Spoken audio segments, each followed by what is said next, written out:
you measure, being recorded, good. If you measure visual acuity as a function of eccentricity, you find that it falls exponentially and very rapidly. So if you're trying to use over here, you simply haven't got the receptive field size or the neural connections to actually see better than 618 or so, and out here it's 624. So you rapidly fall down the letter chart, and it's just a very nice way to try to tally the simple visual function that you measure on the acuity chart, be it in logMAR or whatever unit, with the anatomy of the macula. So here's the Amsler grid. This is another way, of course, to assess. So you instantly all recognize that you're testing a much bigger area of the center with the grid in terms of its function than you are with visual acuity. And I thought I'd look up to see how useful the Amsler might be. And actually there are these two studies that I found that this is thinking specifically about wet macular degeneration, whether distortion on the Amsler grid is a good way to test for wet AMD in the presence of those symptoms, and actually is reasonably sensitive and quite specific. So I thought that was quite encouraging. We've never really found as ophthalmologists that the Amsler is particularly useful if patients are not complaining of distortion, but if they do come in with that complaint of distorted vision, then you can document that quite well on the Amsler grid.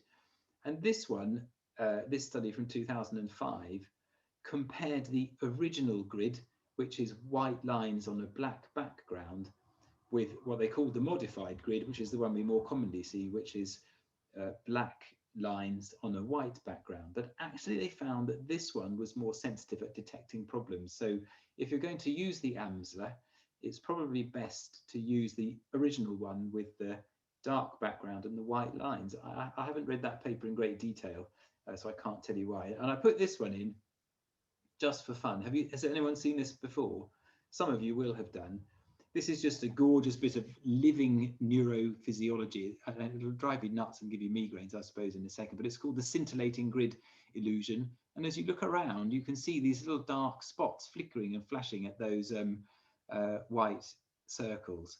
But if you actually stare just at one point and you don't allow your eye to move, what you'll be aware of is that the point that you're looking directly at is white, that little circle, and then the pale dark illusory circles that appear in those white circles are away from your center. So this is a demonstration of your center to surround inhibition processing, your receptive fields that give you your spatial vision. And in the foveola, they're so small you can't detect them, and that's why you don't see that illusion in the center when you keep your eyes fixated on it. But as you move them around, it flickers and moves. And it also shows you how rapidly you move your eyes when you're assessing a visual scene. And I just thought that was quite nice to see, a bit of nice living neurophysiology. We don't use this test clinically at all, but I think it's quite interesting.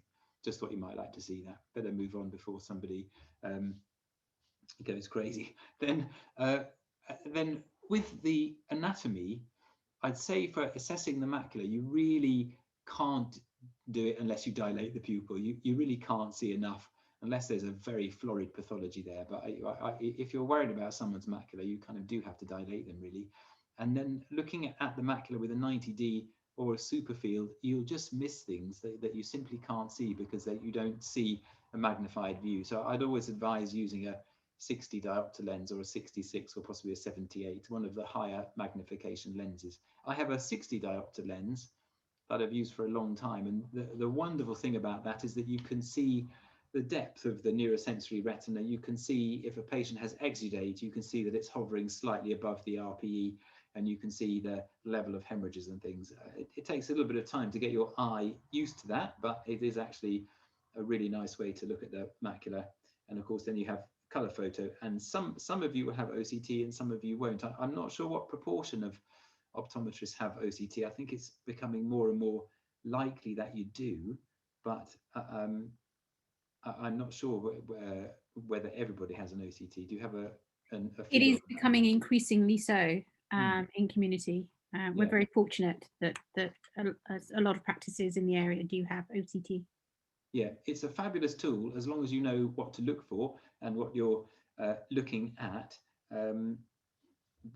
so understanding how the images are acquired and also the interpretation is actually quite important as well, particularly when you're trying to sift through. It's quite easy to say what's normal and what's not normal, but what's abnormal and then a sense of urgency about whether the patient needs to be referred or not is quite important to interpret.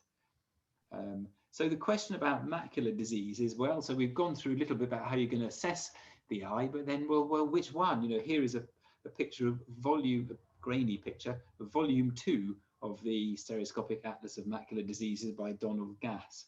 So there are an enormous number of different problems that can affect the macula. And we're almost ready to talk about the macula, but there's one other bit that you have to assess as well, and that is the whole patient, because that tells you which problem is most likely to appear. Once you know the age, the gender, those things are obvious, the race, the general health you have to ask about, and any medication the patient takes, then those things will all be pointers towards the pathology that you're expecting to see. So these pictures I took from Pixabay, which is a free for commercial use website. This lady is most likely to have macular degeneration, isn't she? Or perhaps an arterial occlusion or a vein occlusion if she complains of problems in her retina. Whereas this younger lady, she may have diabetes or diabetic problems. And this gentleman who's Afro-Caribbean, he may have hypertension, or he might have polypoidal choroidal vasculopathy or central serous retinopathy, or those things. So actually just literally knowing which patient you're going to see will alter your thought processes about what's most likely to appear. So you've got to always assess the macula in the context of the whole patient. And then the best thing to do is to apply what we call a surgical sieve. I'm going to go through that because I don't know whether it's something that you've heard of before, but it is a really good way that you can use in any part of medicine. Nice systematic way of classifying problems, and it helps you retain them as well. And it's nice to think things through in that. And the history from the patient, the story about what's been going on, will help sorting out what the most likely thing is. So in a sense, by the time you get to look at the patient's eye and you're looking at the macula, you've already got in your mind several thoughts about what might be going on. And then you're looking at the back of the eye to confirm it. The reason why that's important, particularly if you're looking at, well, either clinically at the macula or at the OCT scan, is that if you know what you're looking for, you will see the anatomical disruption more easily than if you're just expecting something to wave at you. You see what I mean? So you can divide things up into congenital things and acquired things. And of course, most of the time we have acquired pathologies. So we put those into the category of a degenerative disease, which is like macular degeneration. An idiopathic disease like macular telangiectasia, we don't really know where that comes from. It can be inherited disease, of which there are many. Stargardt's and cone dystrophy are good examples of that. And then inflammation, an enormous amount of our body problems is associated with inflammatory conditions. So that deserves its own slide. And with inflammation, you can divide that quite separately into two things. It can be an infective cause or a non-infective cause. And if it's an infective cause, it can be any one of these different microbiological organisms that can cause infection: bacteria, viruses, fungi, protozoal, parasitic infections. And then the things that are not infective, the non-infective things, fall into two main classes of inflammation. One where you get granulomatous type inflammation, and the other one you get a non-granulomatous inflammation. Now you can recognize that in the eye. You'll have heard the term mutton fat keratic precipitate. So somebody who's got a very inflamed eye with these great big globular things sticking on their corneal endothelium, those are likely to be granulomas, or sometimes little inflammatory nodules on their iris. Those are granulomatous. But non-granulomatous inflammation just gives you a fine dusting of KPs and things like that. That's just a nice way to separate that. So inflammation is very important in the eye, and you have to think through whether it can be infective or non-infective. I haven't finished yet, because of course you've got iatrogenic things, which means that the doctors gave it to them. So that's drug toxicity. The commonest one, most likely, is things like hydroxychloroquine toxicity or tamoxifen, and sometimes chlorpromazine and other drugs can give you a toxicity. And also the other iatrogenic thing that I popped into my mind are laser scars, because of course we do sometimes use a laser therapeutically. And I've seen some horrendous macular laser that's been done, which looks like people have got great big scars in their macula, and unfortunately it's been from a doctor. Oh, hang on, I'm going the wrong way. I'm going to go back one. Yeah, and then the vascular ones. So with the vascular ones, you have diabetes, retinal vein occlusion, retinal artery occlusion, and those things are probably more common. Then you have the tumours, the neoplastic things, and the commonest tumour in the eye is a metastatic lesion from somewhere else in the choroid, and that can affect the macula quite easily. Then you have choroidal melanoma and other rarer things like hemangioma. And then you've got tractional things as well, like the macular hole and the vitreomacular traction. So there is an enormous range of macular pathologies, but actually they can be separated into these different classifications quite easily. So when you're faced with these huge atlases of disease, then don't let that phase you too much. If you just remember the surgical sieve, and you can look that up on Google, and you can download it, and you can have it in your top drawer if you want to, because that will tell you what things to think about and what things to think through when you're faced with a patient who may have a macular problem. And it's really nice to get that far, because that really helps you know when you should or shouldn't refer that patient on. Sorry, excuse my throat, but I'm armed with my water. Is everybody surviving okay? I can see a great group of collective nods going on. I think everyone's doing really well. Thank you very much. Okay, good. Right, so we carry on. So what you need to do once you've done your assessment of your patient, so you know a little bit about the person and what they're complaining of, and you've done your ophthalmic assessment, so you've measured their visual function in a way that you can document with the AMSLA and with their Acuity, and you understand what that's telling you, and then you've done your anatomical assessment as best you can. Then if you summarize it, what you write down will tell you what the problem is. So I've written in a couple of examples here, you've probably read them already. A 75-year-old lady with unilateral central vision loss and distortion, and you see a raised area in the macula with a small hemorrhage. What has that patient got? I'm going to wait until somebody says something.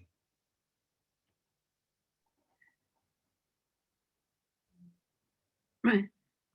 Wet AMD? Yeah, correct, of course. That everything there is telling you wet macular degeneration, because there's distortion, central vision loss, and an elderly lady, and we know that those are major risk factors. If I wanted to bias your thinking even more, I would say it was a lady who was a smoker who had cardiovascular disease as well, because those are also risk factors for wet AMD. How about the next one, which you've all read already? 36-year-old man who takes inhalers for asthma, and when you examine him, he's got a slightly sort of blunted foveal reflex, so you can see the reflection really nicely in one eye, but you can't see it so well in the other eye. And then you refract him, and you find 1.5 and plus 0.25. CSR. Yeah, why did you say that? The inhalers and potentially a hyperopic shift. Yeah. And if the reflex is unclear, then there could be some fluid. Correct. And what inhaler is he taking? Steroid. Steroid inhaler. Yeah, exactly. So actually, did you need to really examine the eye? No, not really. Probably the story tells you pretty much. And then when you measure this, this is an interesting point. I think when you measure this patient's visual acuity, they're likely to be 6 or 6.5 in both eyes, but still complain of blurred vision in the left eye. Why might that be?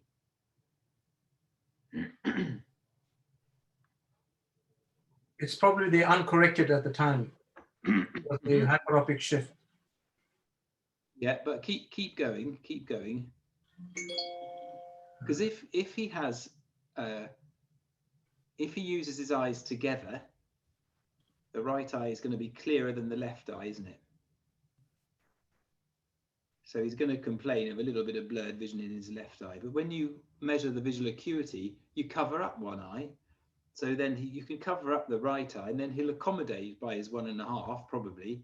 And so he'll be able to accommodate and improve his vision. But with both eyes open, the accommodation won't work because he'll accommodate just to his right eye. So I think sometimes the unilateral testing of visual acuity will allow that hypermetropic shift to be overcome by the patient. Does that make sense? I just thought that was an interesting thing to think. Yeah, so taking the history and summarizing the findings is quite important. Right, so now we've gone through it that way, what I thought it would be quite fun is we're going to do it the other way around.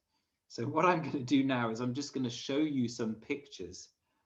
I don't mind if you tell me what you think's going on, but that's not really the purpose of it. What I want you to do is to go back the other way. I'll show you what the macula looks like, and I want you to tell me what you think the patient characteristics are, so that you know, I know that you've got the mapping of that. Does that make sense? Yeah, okay. Good. So here's the first one.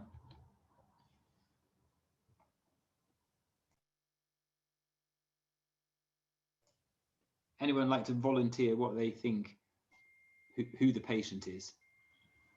On the messages coming through is... Oh, sorry, I've lost the chat. Where is the chat? No, that's fine. Branch vein occlusion has been... Yeah. Up. So who gets branch vein occlusions is the question. Oh, sorry. You want the... Yeah, I don't want the diagnosis. I don't want you to tell me what the MAC is. I want to tell you what type of person will come into your practice with this at the back of their eye. Who will they be? So I want the to know who the characteristics of your patient. Yeah, so I want you to go backwards. So rather, I know we're doing it the wrong way, but just because it's nice to go along the path both ways. So you see the person, they're a certain age, a certain gender, a certain race, etc., and that gives you a clue as to what you might be looking at. But let's say somebody shows you this picture. What person comes to mind typically for that? It could be a male over 50, smoker. Yeah. With hypertension. Yeah. Maybe overweight. Yeah. Keep Could going. have maybe high cholesterol as well. Yeah. And probably diabetic. Yeah. Is there any diabetic retinopathy down here? No. Yeah. Okay. Well, that's exactly right. This patient was 65 years old, was a man, and he had hypertension and dyslipidemia. So you're exactly right with that. So this tells you, if you've got your thinking processes right, you can go both ways along the thing. What would your thoughts be if this were say a lady who is about 30? Because that would be another person who could potentially get something like this.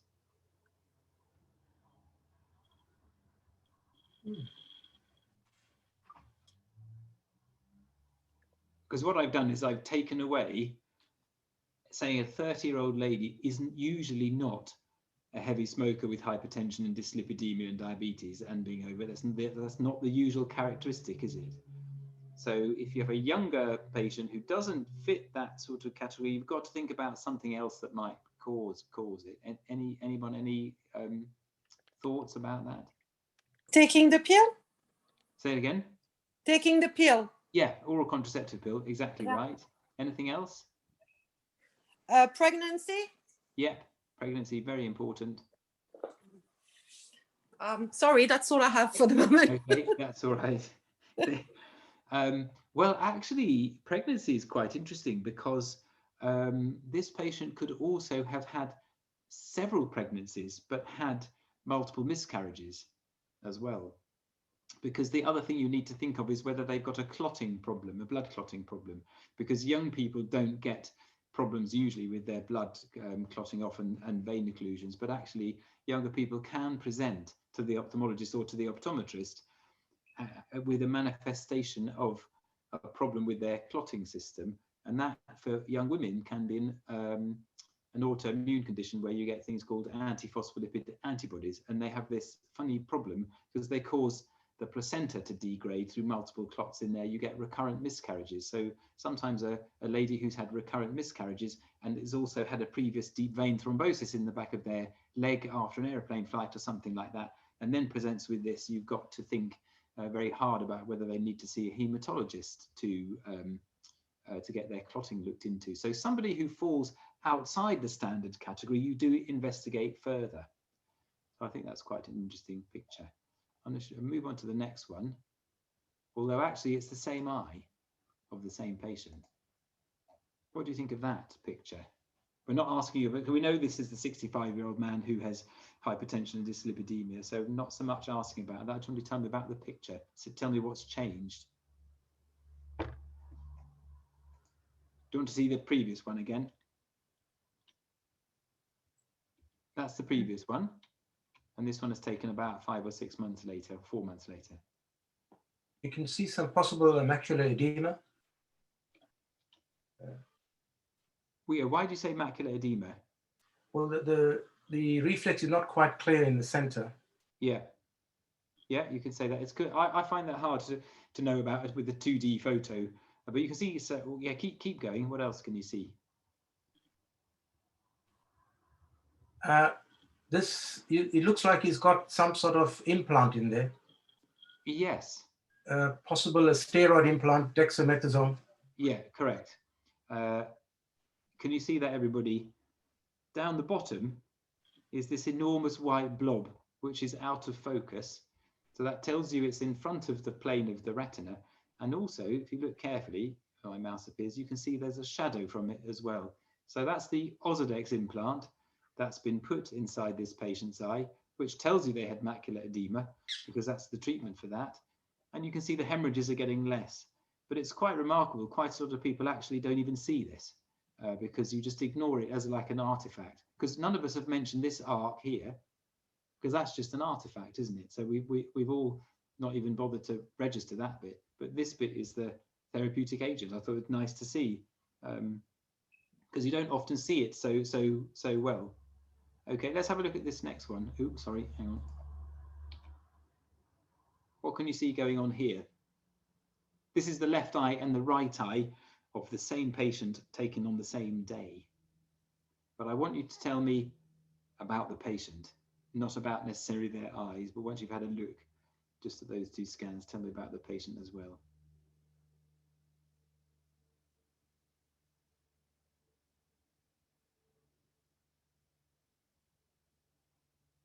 Somebody must know already.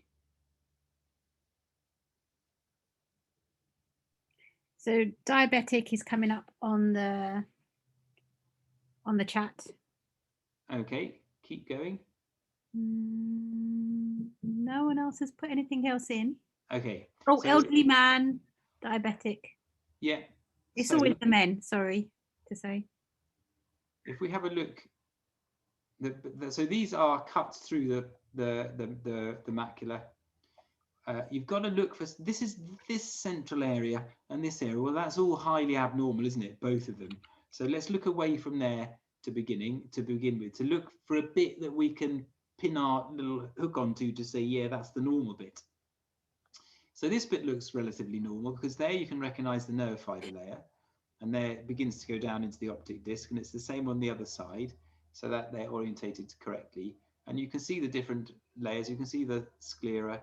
The choroid is a bit thin, the retinal pigment epithelium is there, the interdigitation zone, the ellipsoid, the external limiting membrane, the outer nuclear layer, the outer plexiform layer, the inner nuclear layer, the inner plexiform layer, and then somewhere there will be the ganglion cell layer. So you can see all that. Now run your eye. Normally you'd expect the nice contour and a dip. So the foveal pit has disappeared in this patient. And then we look along here. This is the line of the retinal pigment epithelium. And oh, it goes up. Can you see that? I hope my mouse pointer is moving along there. So there's yes, thank you. the mouse, and then underneath this elevated area of retinal pigment epithelium is a sort of hyper-reflective material there. And then we move into, let's go back this way. Let's go up into the outer nuclear layer, and we go along, and there's hyper-reflective spots in the outer nuclear layer, and then a great big cyst of fluid. There's a fluid space in the outer nuclear layer. That's the plexiform layer. And there's fluid spaces in the inner nuclear layer as well. If we look at this eye, again, we look to the bit where we reckon the layers are normal. We go along there, and then there's this enormous elevation of the, follow that layer along the retinal pigment epithelium. So that goes up, the RPE is all lifted up, and even above the retinal pigment epithelium is another bit of fluid just sitting underneath the photoreceptors of the neurosensory retina. There's some hyperreflective material here, and then there's a bit of fluid there and a bit of fluid there. Any clues as to what that is? It's a bilateral disease, clearly, affecting the center of the retina and affecting all the layers.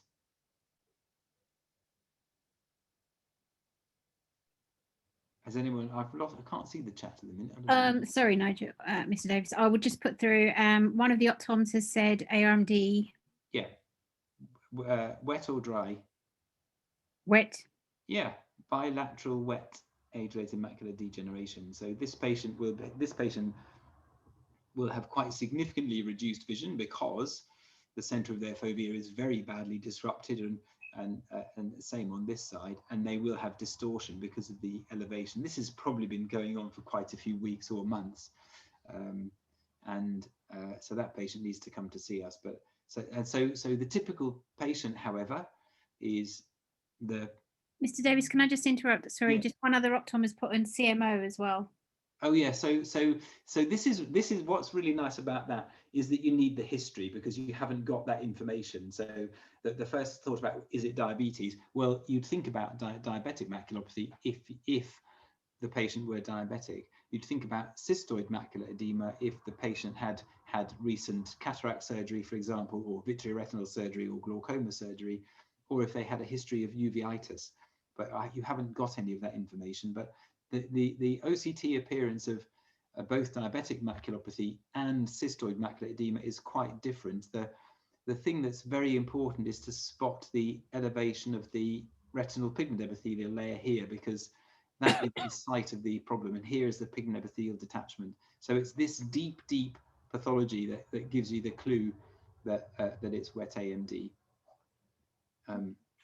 So this is a sort of, this lady, I think she was about 75, just like the lady I gave you the story of. And I'll show you the next one. What do you think of that?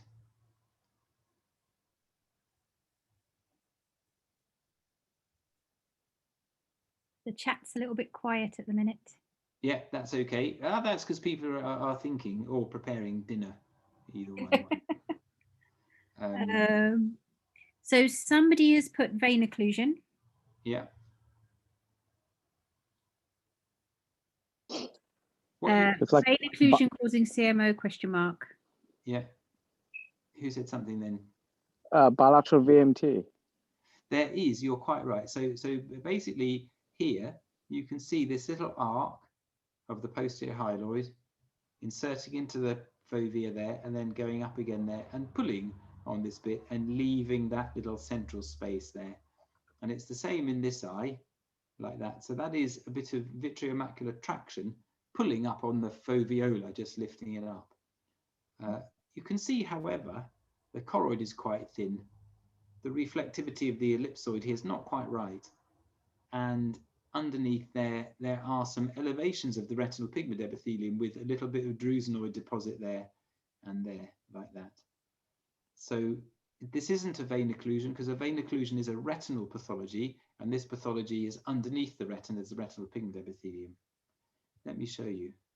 Look at this here, and now look at this. Remarkably, it's the same patient a month later after she had her anti-VEGF injection. So I put this in to show you the astonishing effect of an injection of Lucentis to both eyes over the space of a few weeks. And the only reason you can tell it's the same eye is actually because the retinal pigment epithelial disturbance here in this eye, this right eye, doesn't really change very much. Do you believe me? Mm. So I'm sort of teasing you slightly with this one. You're very good to spot the vitreomacular traction. And without any other information, it was quite correct to think this was a totally different patient. But it's just actually the fact that the RPE there has stayed the same, but all of that fluid has gone away and she had a dramatic improvement to her vision. But this one is quite astonishing. We don't often see the pigment epithelium settled back down into its normal position quite so quickly as that. Often it will take several injections and it'll slowly go down. But here you can see her photoreceptor layer and you can see her external limiting membrane heading right underneath the center of the foveola there. So that means she's got some good potential visual function in that eye, which you would not necessarily have predicted from that. So the reason why we're keen to see people with wet AMD is that these injections are just quite astonishing at improving people's vision. Mr. Davies, just a question from me actually. Are those exudates on that scan as well? Do you mean here? Yes. Yes, yeah, quite likely. You get little hyper-reflective dots in diabetes and AMD and things like that. And to be honest, nobody really knows what they are. They are thought to be, like I'm just circling those bits there, they are thought to be activated immune system cells, microglial cells in the body of the retina. When you get a lot of leakage of fluid, which you clearly have here, you can see here at the edge of that bit, she's got a little bit of precipitation of the lipid that's leaked out from her blood vessels into the retina. And then typically with an exudate, you get a little, oh, I'm going to move my little things. Yeah, you get a hyper-reflective area, but then there's a streaky shadow behind it that you can see there. So that's typical of exudate. And that tells you that something has leaked out from blood vessels somewhere. So exudate will appear in diabetes, it will appear in vein occlusions, and it sometimes appears in AMD as well. Shall we look at the next one? Yes, please. So again, I want you to tell me about the patient, not necessarily about the eye, but what type of patient will come in with this sort of problem in their eye.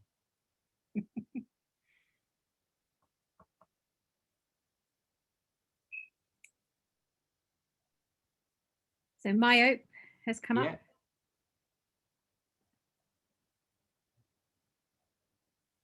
Old or young?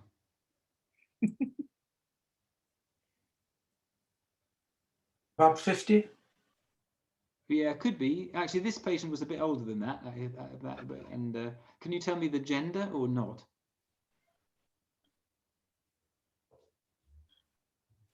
Probably not. That's the correct answer. What do you think of all this bit here? Oh, actually, more importantly, what do you think of this bit here? What colour is that? green Gray. So I think that's the macular pigment. Interesting, because it's to me on my screen it's slightly yellowy. What about this? Put yellow, actually. Yeah, yellow, good macular lutea after all. What about this bit here? That's kind of a oh sorry, I'll press the click. I click the mouse, it goes on to the next picture. That's not the same patient, by the way. That. So someone has put hemorrhage. Yeah, hemorrhage is here, that nice arc-shaped hemorrhage. Now, when you see hemorrhage, you should try to work out whether it's in front of the retina, within the retina, or underneath. What do you think of this one? Under. Yeah, because that blood vessel goes over the top. So subretinal hemorrhage, large grey area there. Someone's come up with choroidal hemorrhage. Yeah, it's probably it's a choroidal neovascular membrane, quite right. And this patient, although was myopic, you can see that was also about 75 and a smoker and a man. So it's impossible to tell whether this is myopic choroidal neovascularization or age-related macular degeneration, giving you that picture. But that's a typical kind of appearance of CNV that you can actually see with the with your biomicroscope lens, with the hemorrhage and the grey. It's typically described as a greeny grey area, that bit like that. So well spotted, and that's very good.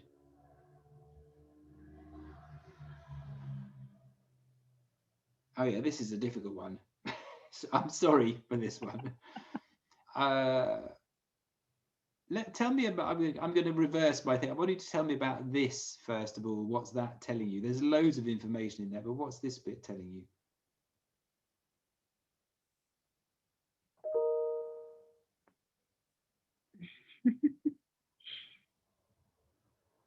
It's very grainy, isn't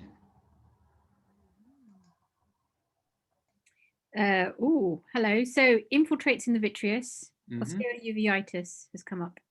Yeah, that's interesting. So can you see that it's not only here in the vitreous, that speckled pattern is actually over the entire thing, even though you've got a bit of normal looking retina there, you've got some fluid spaces within the retina there, you've got some fluid under the retina, you can see the choroidal vessels and you can see that, but the whole thing from front to back is covered in noise. So this is not localized just to the vitreous. If it were in the vitreous only, you would have lots of little pinprick spots of hyperfluorescence all the way through that vitreous cavity there, but then the rest of the image would be normal. So this is a global issue with this scan. And look at the SLO image as well. It's just a bit hazy. So this is typical if the patient has cataract. So Cataract. Yeah, that's what's come up. yeah, Cataract well has done, made well up spotted. nice. Yeah. So even though the patient had a dilated pupil, this cataract is quite dense because the OCT is taken at 850 nanometer light, which normally passes through lens opacities fairly readily. So this patient's got quite a dense cataract, and they've got this swollen up macula. So what systemic disease gives you a maculopathy and cataract?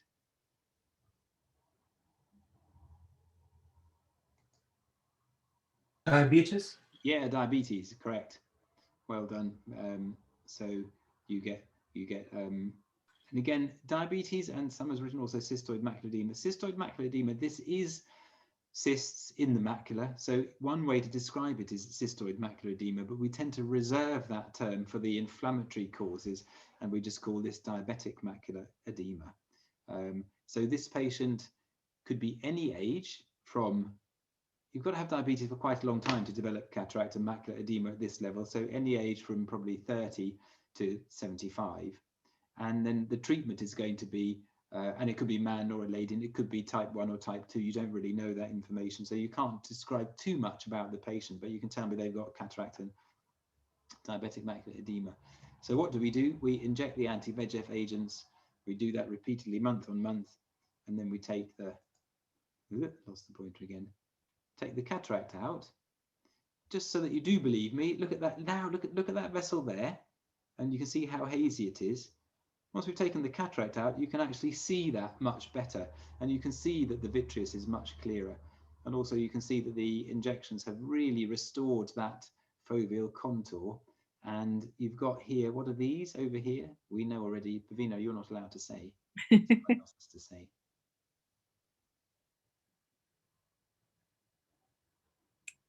Exudate. Yes, exudate.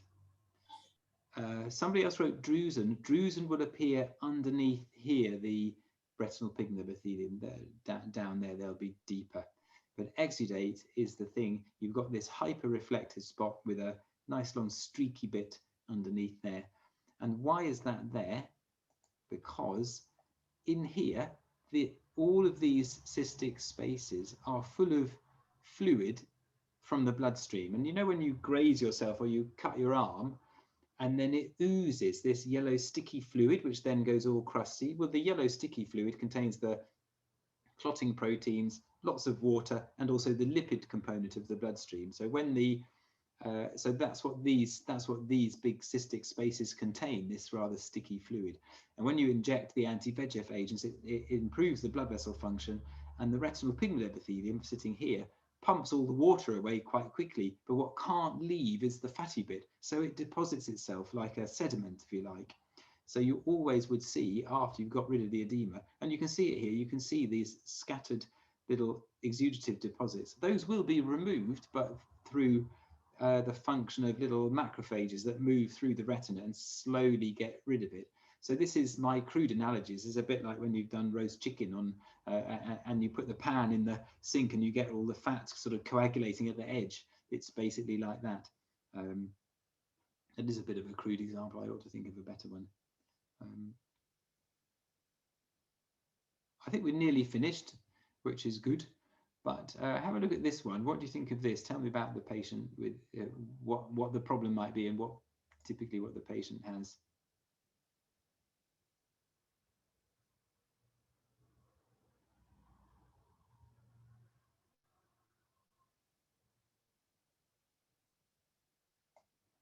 Can you see it? So here, can you still hear me okay? Yep, we can all hear you. Okay. Vascular has come up. Some hemorrhage, question mark. Yeah, it's definitely vascular. Well done. This is the more telling image. Oh, hang on, I've lost the chat again. Here. Occlusion, someone has said. Yeah. Okay, if it's an occlusion and you've got two types of vessels, it could be a vein occlusion or an artery occlusion. Which one do you think it is? Artery. Why do you say that? Just because of the differences in pallor. Okay, yeah, I understand. So let's look at this picture first of all. So firstly, you can see that's an artery and that's a vein coming out the top part of the disc, and those look relatively normal. Here, it's hard to tell. They're a bit tangled up. They're quite tortuous, and through that, you can see the nerve fiber layer there is all stretched up through that vascular territory like that. This scan shows you this little bit here where you've got a lot of edema. So you've got lots of fluid swelling. And this is typical of a branch vein occlusion with the edema. I don't know whether this is going to work, but it's what I do in the clinic. Can you see my hand? Hang on, I might actually stand up and show you the rest of my. Do you see my hand in the thing? Yeah. Yep. So watch what happens. I've just occluded the vein in the back of my hand. And you can see, yeah, they begin to swell up quite quickly, don't they? Yeah. So this is a hand vein occlusion, and I've got dilated veins, tortuous vessels, and if I did this for an hour, I'd get lots of boggy fluid and fluid swelling, and also some of my blood vessels would burst, and then there'd be hemorrhages into my skin. So that's a hand occlusion, and then if I let go and drain the blood out, it'll disappear. So you get the same thing. You get the same thing with a vein occlusion in the eye. You get dilated tortuous vessels, but you get edema and flame hemorrhages as well. So this is a vein occlusion. If I'm going to do the same demonstration with an artery, so if I get my hand in the right place, can you see my hand okay there? I've got two little arteries here, haven't I? The radial and the ulnar artery. I'm not sure how well this is going to work. If I squeeze my hand and I occlude my arteries by pressing really hard. Oh, look, my hand is white. Can you see? And then Brilliant. whoosh, in comes the blood. Did you see that? Shall I do that again? So I squeeze the blood out, stop the blood supply. There you go. That's white, and then whoosh, it goes red. So when you've got a arterial occlusion, you get pallor, but you don't get swelling. The nerve fiber layer will swell up, but it'll all be white and thickened, but without this big puddle of fluid underneath. So that's how you can tell whether it's an arterial one or a venous one. So again, this patient is hypertensive. Oh, what about this one?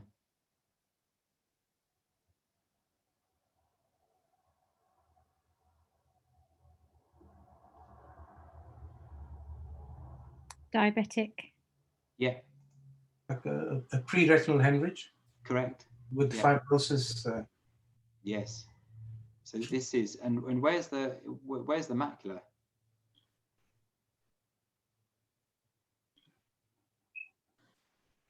It's here, underneath there somewhere.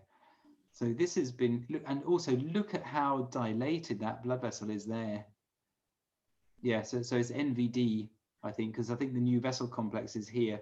But actually, if you look, there's NVE here, and also here as well, and also all over here as well. So this is very florid, advanced diabetic, proliferative diabetic retinopathy. And the key thing is to recognize that this is a pre-retinal hemorrhage. It's sitting right in front because it's covering up.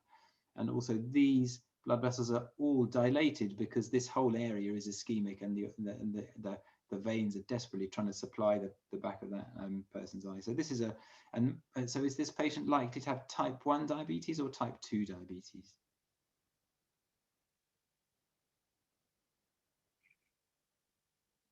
Type 1, correct, yes, most likely, yeah, for quite a long time, with poor control for a long time as well. Yeah, that's very good, well spotted. Oh, I thought we were nearly finished. We're not quite. I think we've got one more, maybe one more after this one. Here's another one. What sort of patient is this? Male or female? Male, young Yeah. male, Yeah. 35. Oh, we've got an 8. 35 years old. That's excellent. Well done. Somebody knows this patient. Yes, yes, exactly. You can see the luteal pigment there again, can't you? Right in the center. But what you can also see is this lovely ring like that, and that dome shape elevation. Yep, central serous retinopathy is extremely likely. So history of taking steroid, or someone who's a type A personality would be very likely to fit that clinical picture. And then this is the last one.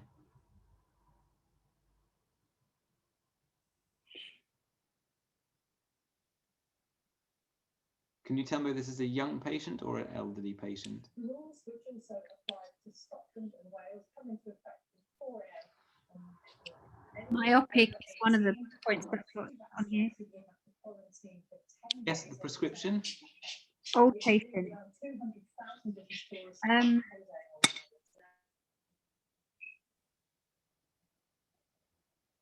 Quite tilted disc, isn't it? Yeah. Very thin. So myopic old has come up so far. Yeah, yeah. Myopic, actually, you can't tell the gender. This is a man. He was about 28, I think. Slightly pale discs has come up. Yeah, I think that's actually because of the relative youth, because the ocular media are very clear, because this was a patient in their 20s. You can see the sclera there really nicely and easily as well. And so if this is a 28-year-old, this is looking very thin and atrophic by that stage. So what level of myopia? Very high, correct.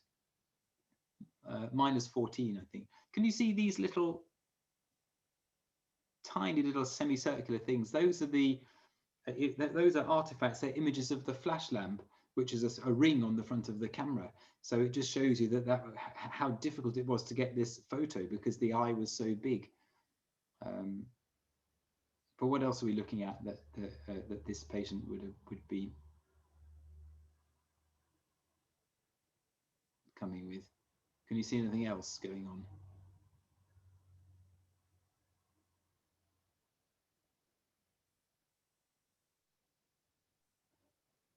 If I point your attention to this area, what do you think of that? You may have a bleed. Yeah, absolutely. It's a small little bleed from a small myopic choroidal neovascular membrane that was just sitting underneath there. So you have to be very careful. The myopic patient will tell you pretty much exactly in the visual field where their problem is, and that will tally with the anatomical disturbance that you see. So you didn't have that information because you didn't have the patient's story, but that would have directed your attention to this area when they said, I've got a small patch just to the side of my fixation point. So then the final bit is to say so in terms of referring patients to us. So thank you for going through those. I hope you found those quite interesting, and it's always quite nice to see lots of clinical pictures, isn't it, when you're away from the busyness of work and can concentrate on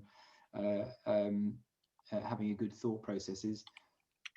When you need to refer somebody, you've got the ones that you know need to come the same day, and the best way to say it, either get in touch with the eye casualty. The patient can call the eye casualty beforehand and out of hours, so that really at the weekends on a Saturday, because Saturday's a very busy working day for you, I know, there's always ophthalmology presence in the hospital, but both at King's and also at St Thomas's, and you can call the on-call registrar for a bit of advice about that if you needed to, and people are usually happy to receive images if you can take them, and that will tell them whether they need to see that patient then or whether that can wait until the beginning of the next working week.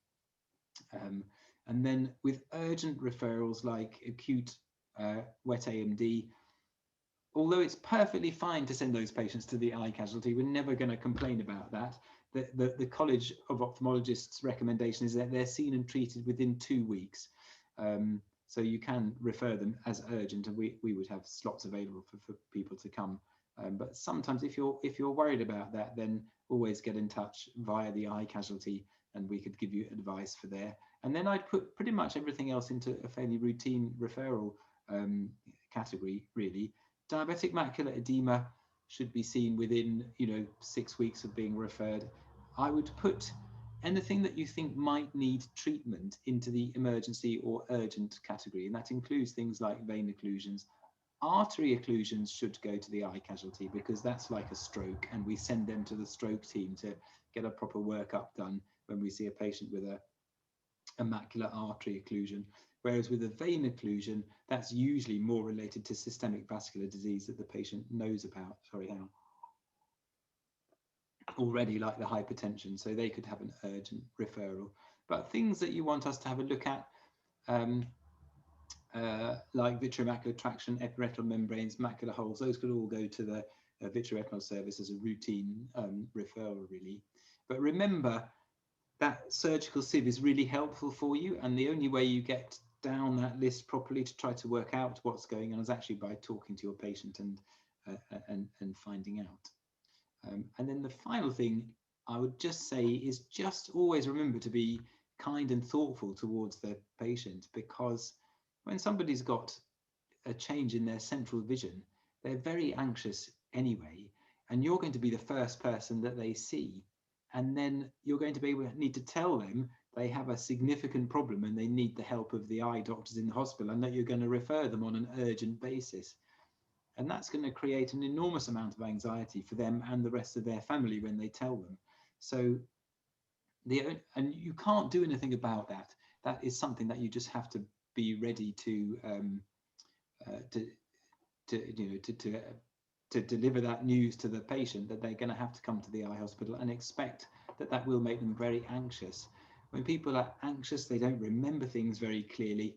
So just make sure that you explain things nice and calmly, give them a bit of time, and make sure they know what the plan is, and when that you're going to refer them, and who they should hear from and when, and that they can come back and ask you and chase it if needs be, because these things are major life events, really. If you lose the central vision, imagine that waking up one morning having lost the central vision in one eye. That would change our ability to do all of our work. So if you put yourself in that situation, it's very important to be compassionate to people, because you can go a long way to help them accept their disease process from the beginning if you're calm and kind with them. So that is, apart from everything that we've gone through already, that I think is, as far as the patient is concerned, is probably the most important bit, funnily enough. That's everything I was going to go through today. I'll stop sharing the screen if I can manage by pressing the stop share button. Does anybody have any other questions about that? I'm very happy to answer questions if they arise.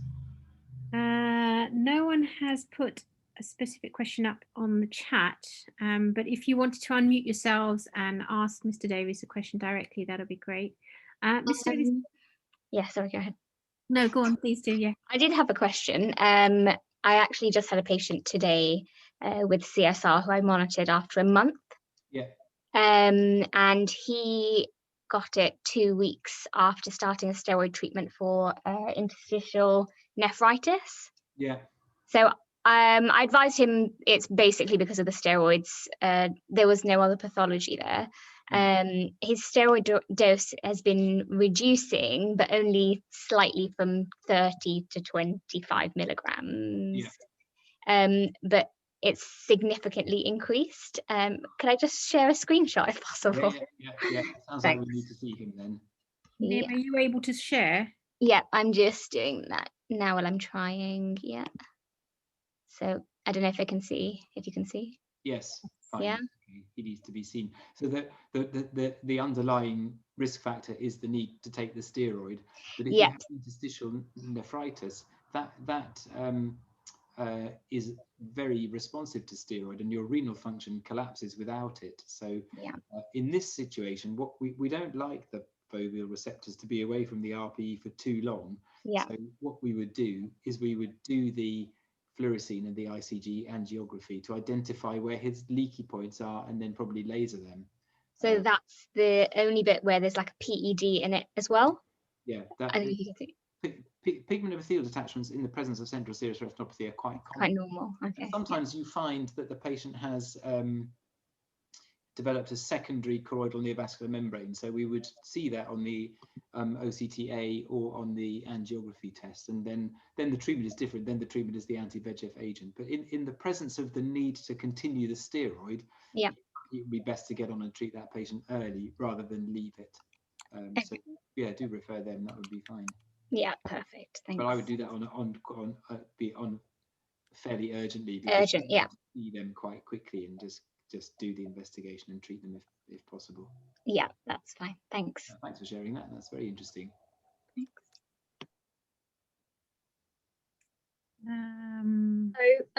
Hi Nigel. Thanks for that. That was really informative. Could I just have a look at that slide again, the second to last slide of the retina, where there was the post hemorrhage in front of the retina? Could we have a look at that again, please? Hang on. That one? Yes, that one. Sorry, what did you explain about this one? So this patient has type 1 diabetes and really poor control, but the typical hemorrhage for proliferative retinopathy is called boat-shaped or flat top. It's got a flat top because the blood vessels in neovascular in proliferative diabetic retinopathy, they grow through the interface of the vitreous with the retina into the vitreous cavity. So then when they bleed, the blood goes into the pre-retinal space, and then under gravity it settles with a flat top. But the problem with advancing proliferative retinopathy is that it's a fibrovascular process. The blood vessels that have grown then turn into fibrous tissue. So this patient has got such advanced disease that they've got fibrous tissue appearing here. You can see all that there. And then that blood is just being held. You can still see it's got a fluid level in it, but because of the anatomy of the vitreous, it's actually not lying flat with gravity. It's just actually lying on a funny incline because it's being held in this gel. And this patient was quite young, because remember, some people with diabetes have had it since the age of 2 or 3 years old. So by the time they're 23, they've had it for 20 years. So they're not old people, and they've got a very well-formed vitreous, which will hold on to blood.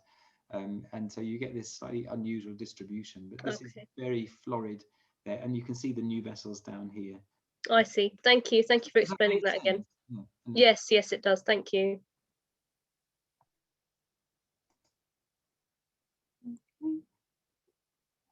Any last questions?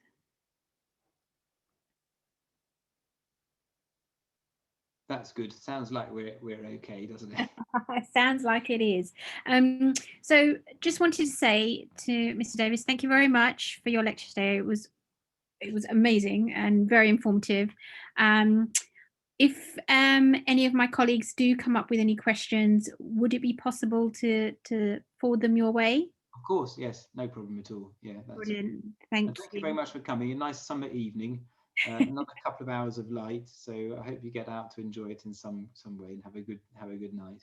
Brilliant. Thank you very much, Ms. Davies. And for the other participants, just to let you know, there are some messages in the chat that hopefully everyone has access to. First one is to do with NHS email addresses. There has been some questions sent to us about needing an NHS email address. So there is a link in the chat to get that ball rolling. There's a number of thank yous coming your way, Mr. Davies. Yeah, that's very kind. Thank you. There is also for everyone a link to the feedback for today's lecture. As you know, to get your CET points, we do need to have feedback from participants.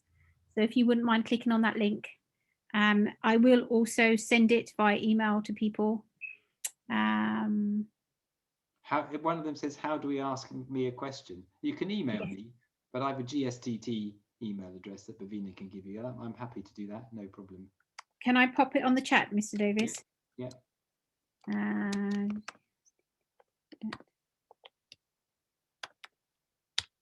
There you go. I've just popped it on the chat for everyone. More thanks coming your way, Mr. Davies. Right. Hopefully we can call it an evening then. So one more time, just big thank you to Mr. Davies.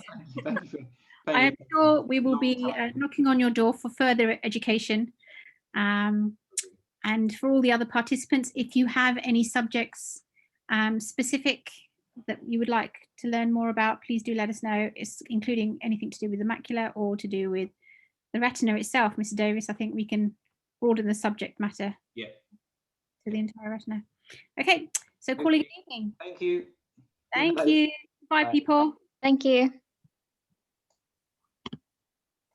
Thank you. Bye.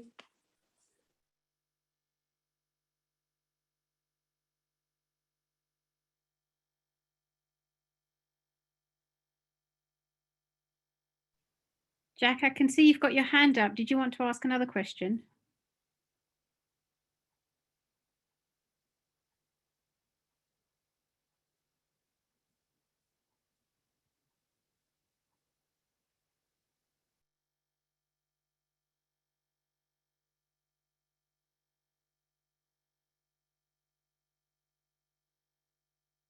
No worries, Jack.